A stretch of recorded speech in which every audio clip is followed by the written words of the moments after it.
और आज बात करेंगे कि आपने मेरे से क्वेश्चन करा था कमेंट सेक्शन में कि इस बुक के साथ क्या आपको इनको खरीदने की आवश्यकता पड़ेगी। ये है आर.एस. शर्मा, आप जानते हैं, बिपिन चंद्रा और मध्यकालीन भारत सतीश चंद्र, ठीक है। और इसमें जबकि तीनों इंक्लूडेड हैं इस बुक में, ठीक है। ये है भारतीय इतिहास और ये है राष्ट्रीय आंदोलन, ठीक है। दृष्टि आई.ए.एस. की है। इसमें आपकी प्राचीन, मध्यकालीन और आधुनिक भारत तीनों इंक्लूडेड है, ठीक है। तो आपने मेरे से क्वेश्चन करा था कि क्या आप लोगों को इनको खरीदने की आवश्यकता पड़ेगी इसके साथ अगर आप लोगों के पास ये वाली बुक है। तो इसका जवाब मैं इस वीडियो में ज़रूर दूंगा। पहले अगर चैनल में नए हैं तो चैनल को कर दीजिए सब्सक्राइब, क्योंकि मैं इस तरह की वीडियोज़ इस पर अपलोड करता रहता हूं। और नोटिफिकेशन बेल को भी ऑन कर देना ताकि आपके पास नोटिफिकेशन समय पे पहुंच सके, ठीक है। तो चलिए शुरू करते हैं वीडियोस को और बात करते हैं इन दोनों के बारे में।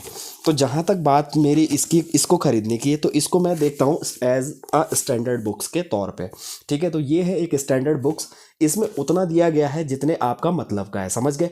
आपके मतलब का मतलब जितना सिलेबस के मतलब का है, ठीक है। इसमें वही बातें दे रखी है जिस उन टॉपिक को ज़्यादा दे रखा है जिन पे आपको ज़्यादा गहराई में देखना है, समझ गए, जो परीक्षा की दृष्टि से इंपॉर्टेंट है।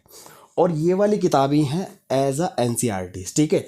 ये ओल्ड एनसीईआरटीज में पहले आती थी, समझ गए, अब स्टैंडर्ड में प्रिंट होकर आती हैं। तो ये बात मैंने पहले भी वीडियोस में बार बार बताता हूँ कि इनको और इसकी तुलना आप कर ही क्यों रहे हैं, ठीक है। इन दोनों में कोई तुलना नहीं है, समझ गए।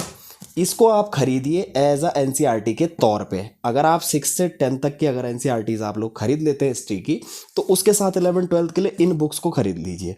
इनके साथ एक विश्व इतिहास खरीद लेना, आपका काम हो जाएगा प्रीलिम्स और मेंस के लिए।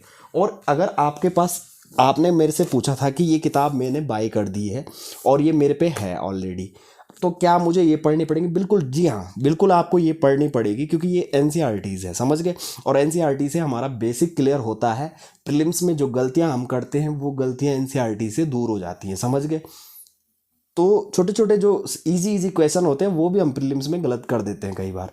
तो उनके जवाब आपको एनसीईआरटीज में मिल जाते हैं आसानी से, समझ गए। तो एनसीईआरटी पढ़ना आवश्यक है, बिल्कुल। इन तीनों को आप पढ़िए, ये तीनों परचेज बाई करिए, कोई दिक्कत नहीं है। इन तीनों को भी पढ़िए और इसको पढ़िए।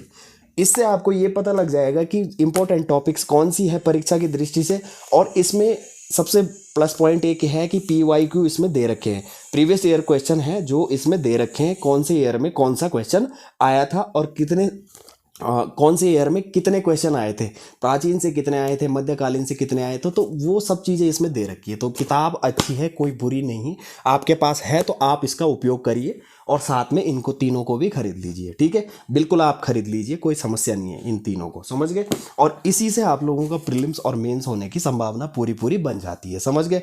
बाकी हिस्ट्री से रिलेटेड बहुत ज़्यादा वीडियोस मैंने बना रखी है अपने चैनल में। आप लोग पीछे जाके चैनल में देख सकते हैं कि प्रीलिम्स और मेंस की संपूर्ण बुक लिस्ट मैंने आप लोगों को प्रोवाइड पहले भी करा रखी है, तो देख लीजिए। बाकी ऑप्शनल की वीडियोस, ऑप्शनल के लिए मेरे पास बहुत सारे क्वेश्चन आ रहे हैं, तो ऑप्शनल के लिए मैं अभी वीडियोस बनाऊंगा और आगे आप लोगों को वीडियोस प्रोवाइड करा दूंगा ऑप्शनल के लिए, ठीक है। तो बस आप, उम्मीद है कि मेरे हिसाब से आप लोगों को पता चल गया होगा कि ये इन दोनों की तुलना करना बेकार है, समझ गए।